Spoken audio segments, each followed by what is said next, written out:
চীন কি আমাদের শত্রু? এই প্রশ্নটার জবাব দিতে গিয়ে প্রায় সকলেই একটু হলেও চিন্তায় পড়বেন। আপনি বলছেন কেন? এটা তো সহজ প্রশ্ন। চীন তো আমাদের শত্রু। চীনকে ভারতের শত্রু বলে অনেকেই চিহ্নিত করবেন, আমরা মানছি। আবার অনেকেই বলবেন না, চীন কেন শত্রু হবে? তবে একটা বিষয় সবাই বলবেন, চীনকে ভারতের বন্ধু কিন্তু বলা যায় না। ভারতের সঙ্গে চীনের সম্পর্ক সব সময় খাট্টা মিঠা। একদিকে ভারতের মার্কেটে ছেয়ে আছে হাজার হাজার চীনা প্রোডাক্ট। আমরা ম্যাক্সিমাম লোকই চীনা বস্তু ব্যবহার করতে অভ্যস্ত। এমনকি এই যে ক্যামেরাটি আমি ব্যবহার করছি, যা দিয়ে ভিডিও বানাচ্ছি, সেটিও একটি চীনা প্রোডাক্ট। এরকম একটা অর্থনৈতিক সহাবস্থানে থেকেও কিন্তু আমরা মাঝে মধ্যেই দেখছি চীন এবং ভারতের সীমান্তে ভয়ঙ্কর উত্তেজনা। সেই উত্তেজনার আগুনে হাত সেঁকে নিতে অনেকেই অভ্যস্ত। কিন্তু ভারত চীনের সম্পর্কটা ঠিক কেমন, সেটা ভারতীয় কূটনীতিক ইতিহাসে বা বিদেশ নীতির ক্ষেত্রে খুব গুরুত্বপূর্ণ। সবসময় দুটো দেশ নিজেদের মধ্যে একটা উষ্ণ রাজনৈতিক চাপ রেখে চলে। আগে আমরা দেখিয়েছি কিভাবে ভারতকে চীন ঘিরেছে। আজকে আমরা বলবো চীন আর ভারতের এইরকম আদায় কাঁচকলায় সম্পর্ক ঠিক কবে থেকে হলো। চিরকাল কি দুদেশের মধ্যে এমন সম্পর্ক ছিল? দুদেশের আদান প্রদান ও সামাজিক সম্পর্ক ছিল বিস্তৃত। চলুন আজকের ভিডিওয়ে জানি যে কিভাবে ভারতের বন্ধু চীন হয়ে গেল ভারতের শত্রু। নমস্কার, আই এম বোসের আবারও একটা নতুন ভিডিও আপনাদের স্বাগত। আপনাদের সঙ্গে রয়েছে আমি কুনাল।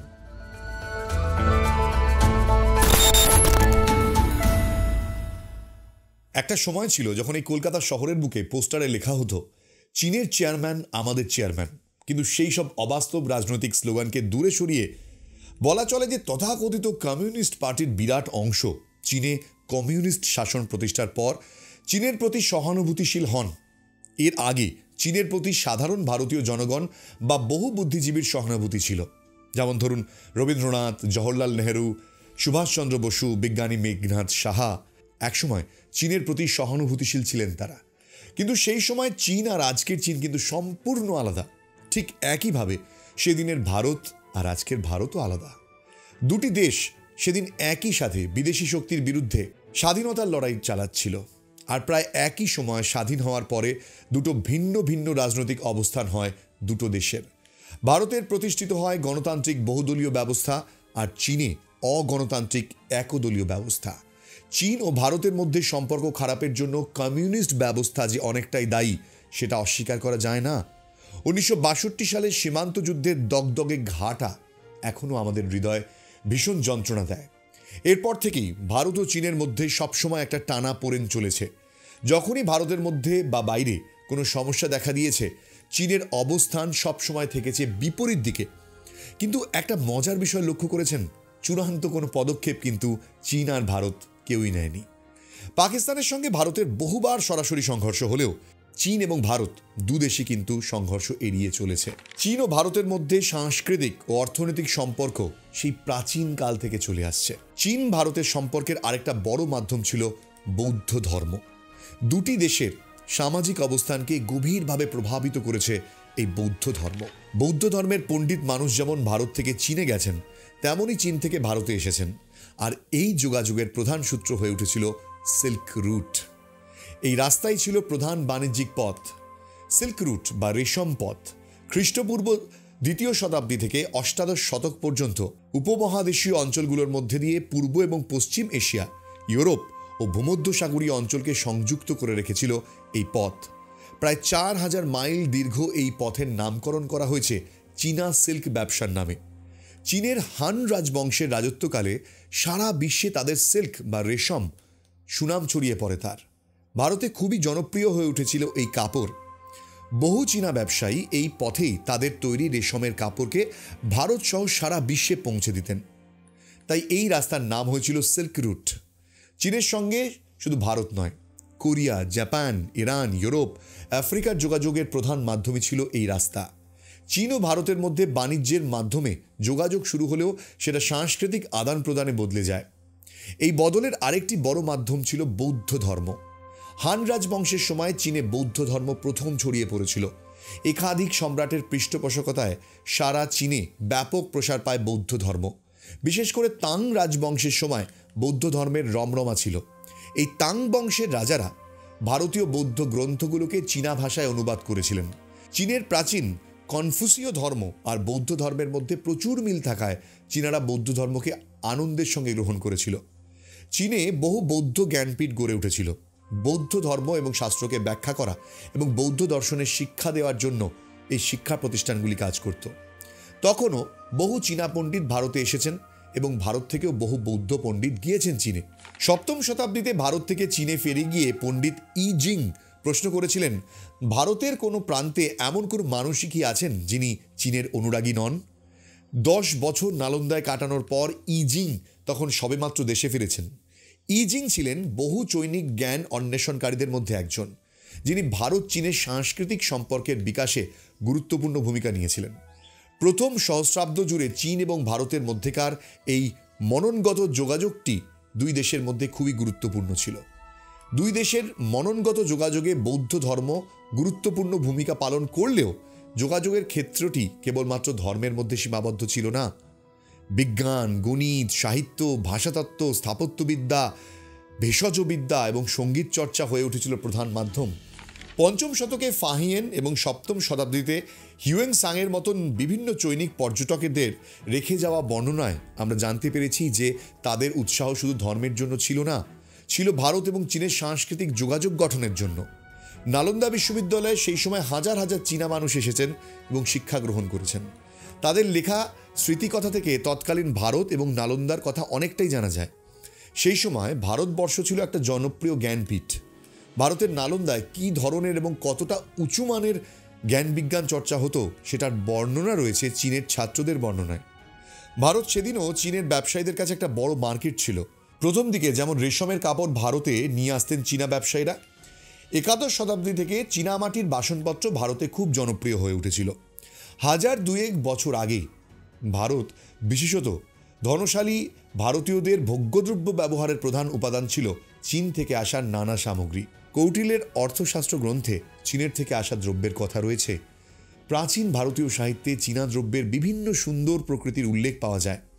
সংস্কৃত সাহিত্যের মহত্তম কবি কালিদাসের শকুন্তলা নাটকের একটা অংশে চীনা রেশমের কথা রয়েছে। আবার সপ্তম শতাব্দীতে বাণভট্ট রচিত হর্ষচরিত নাটকে পাই কিভাবে সুন্দরী রাজশ্রীর আড়ম্বরপূর্ণ বিবাহ অনুষ্ঠানে সাজসজ্জায় চীনা রেশম ব্যবহার করা হচ্ছে। এইসব পপুলার সাহিত্যে চীনা বস্তুর কথাই প্রমাণ করে যে ভারতের বাণিজ্যের বাজারে চীনের রমরমা কতটা ছিল। সেই সময়কার সংস্কৃত সাহিত্য থেকে জানা যায় যে কর্পূর, মৌরি, সিঁদুর, চামড়ার তৈরি দ্রব্য, চীনামাটির বাসনপত্র কিভাবে এসেছে ভারতে। ভারতীয় সন্ন্যাসীদের চীন যাওয়ার প্রথম নির্দিষ্ট তথ্য পাওয়া যায় প্রথম সহস্রাব্দের প্রথম শতকে, যখন হান সম্রাট মিংদির আমন্ত্রণে ধর্মরক্ষ এবং কাশ্যপ মাতঙ্গ চীনে যান।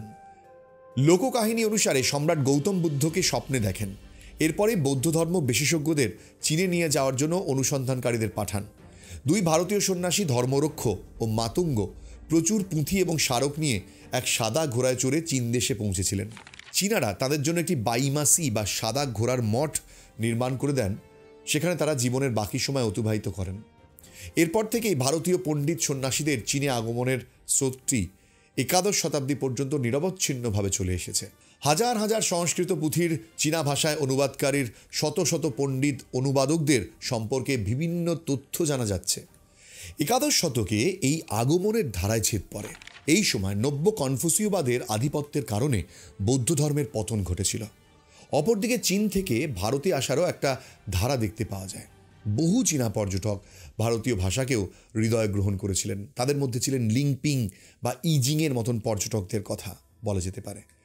প্রথম যে চৈনিক পণ্ডিত ভারত ভ্রমণ সংক্রান্ত বিবরণী লিখেছিলেন তিনি ছিলেন ফাহিয়েন। তার রচনায় সেই সময়ের সমৃদ্ধ ভারতবর্ষের ছবি পাওয়া যায়।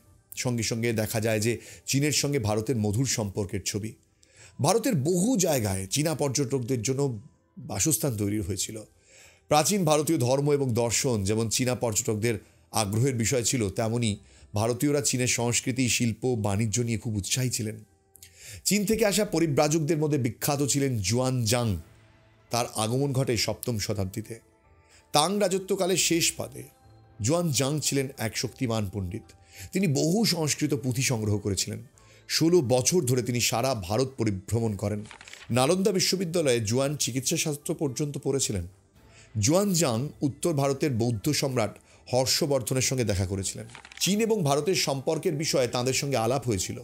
আর এই আলোচনার কথা বহু সংস্কৃত গ্রন্থে যেমন এসেছে, তেমনই প্রাচীন চীনা সাহিত্যেও দেখা যায়।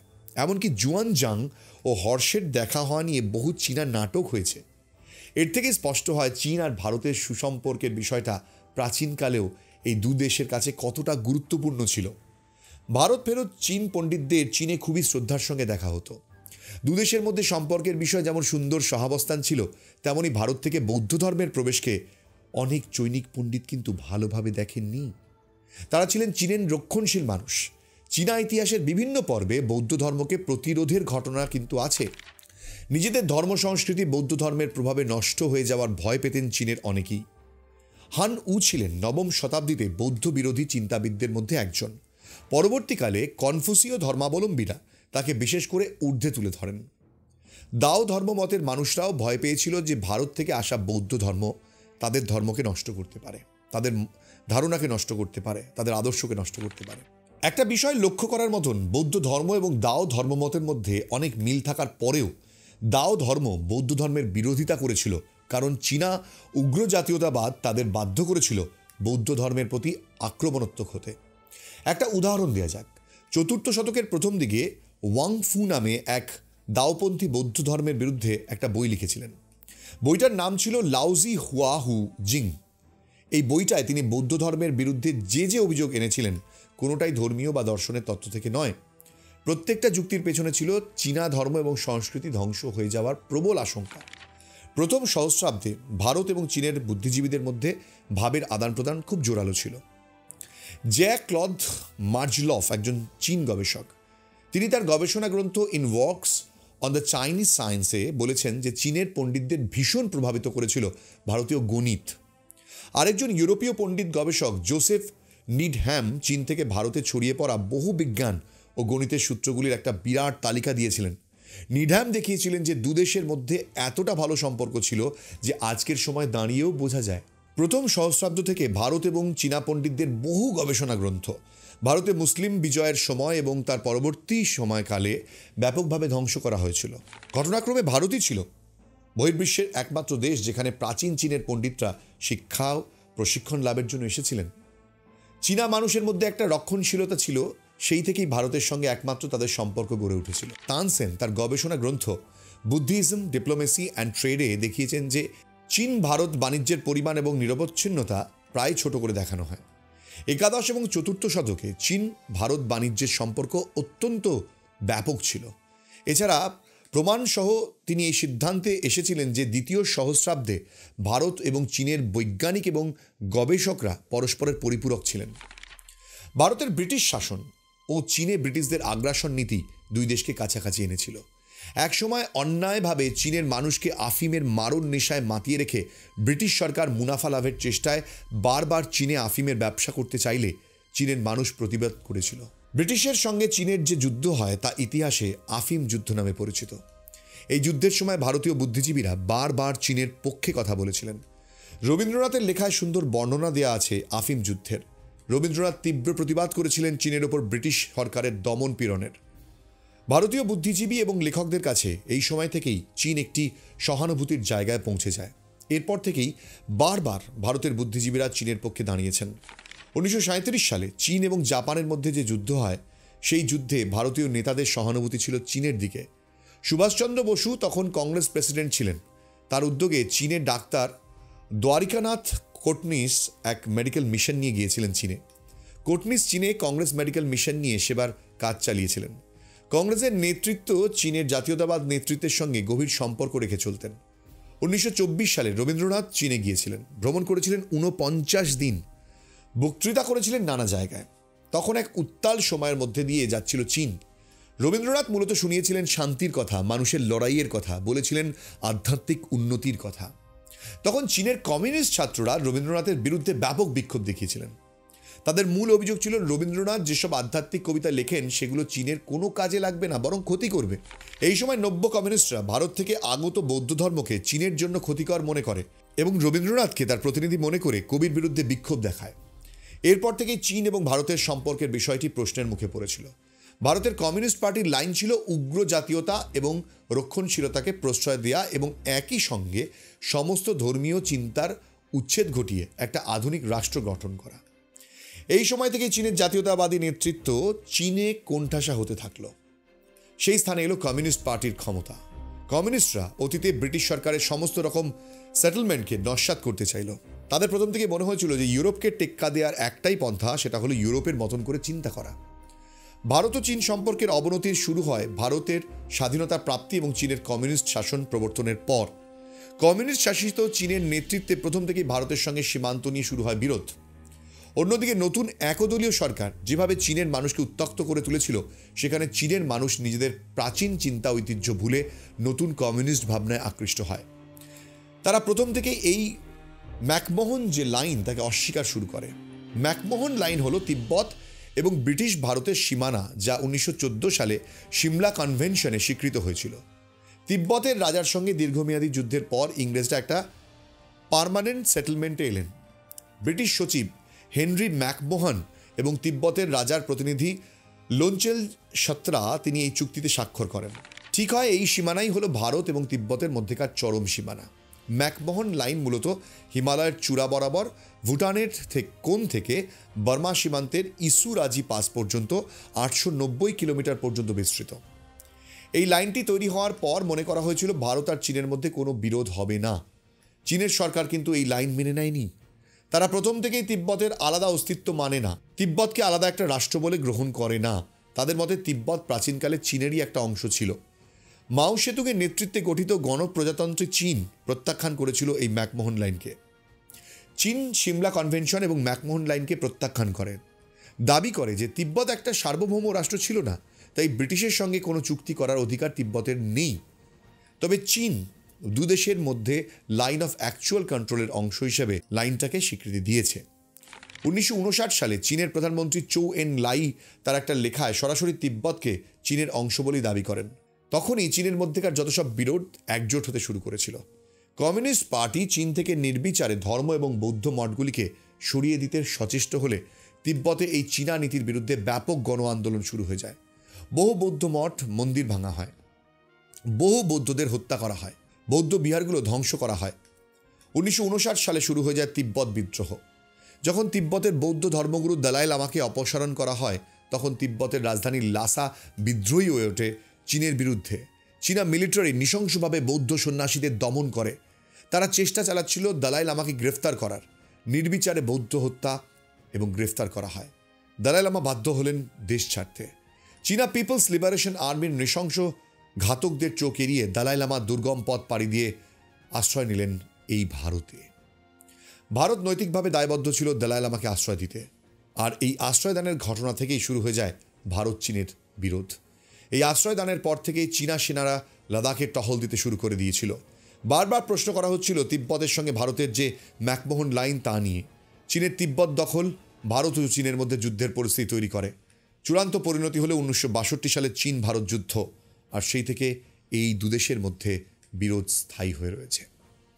চীন ভারতের এই যুদ্ধের মাঝে আজও যদি আপনি ধর্মশালা যান, এক টুকরো তিব্বত পাবেন। তিব্বতের অস্তিত্ব শুধুমাত্র এই ধর্মশালাতেই রয়ে গিয়েছে, এবং তা শুধুমাত্র ভারতের জন্যই। ভারত যুগে যুগে এই ধরনের নীতি প্রদর্শন করে এসেছে, কিন্তু তার ঊর্ধ্বে গিয়েও বলি, ভারত চীনের সম্পর্ক যাই হোক না কেন, বর্তমান যে কূটনৈতিক সম্পর্ক, সেখানে সহজে যুদ্ধ হয় না। ভারত পরিষ্কার জানে যে চীন ভারতকে আজও একটা বিশাল বড় বাজার মনে করে, এবং ভারতকেও ডিপেন্ড করতে হয় চীনের ওপর। তাই এই যে পারস্পরিক সম্পর্ক, একটা টানাপোড়েন রাজনৈতিকভাবে থাকবে, আন্তর্জাতিক স্তরে থাকবে, কিন্তু ভারত আর চীনের মধ্যে এই সম্পর্কটা আজকে সুসম্পর্কের জায়গায় না থাকলেও আমি বলতে পারি কূটনৈতিকভাবে একটা অদ্ভুত ইকুয়েশনের মধ্যে দাঁড়িয়ে রয়েছে। সো যারা ভারত এবং চীনের সম্পর্ক খারাপ ভেবে আনন্দ পান, যারা মনে করেন যে ভারতকে দমন করার জন্য চীন রেডি রয়েছে, এখনই এমন ভাবার কোনো কারণ নেই। আজকের বর্তমান সময় 1930s নয়, যে একটা থার্ড ওয়ার্ল্ড ওয়ার হয়ে যাবে। তো এই ভিডিওটা এখানে শেষ করছি। আর যদি ভিডিওটা ভালো লাগে, প্লিজ কমেন্ট বক্সে আমাকে জানাবেন যে ঠিক আপনাদের কেমন লাগলো। এরই পাশাপাশি ভিডিওটি লাইক করবেন, আর হ্যাঁ, আমার চ্যানেলটি যদি ভালো লাগে সাবস্ক্রাইব না করে প্লিজ যাবেন না। আই এম বোস এরকমই আবারও অনেক ভিডিও আপনাদের জন্য ডিটেল রিসার্চ নিয়ে আসবে। সঙ্গে থাকুন, দেখতে থাকুন আই এম বোস। দেখা হবে আবারও নতুন ভিডিওতে। জয় হিন্দ।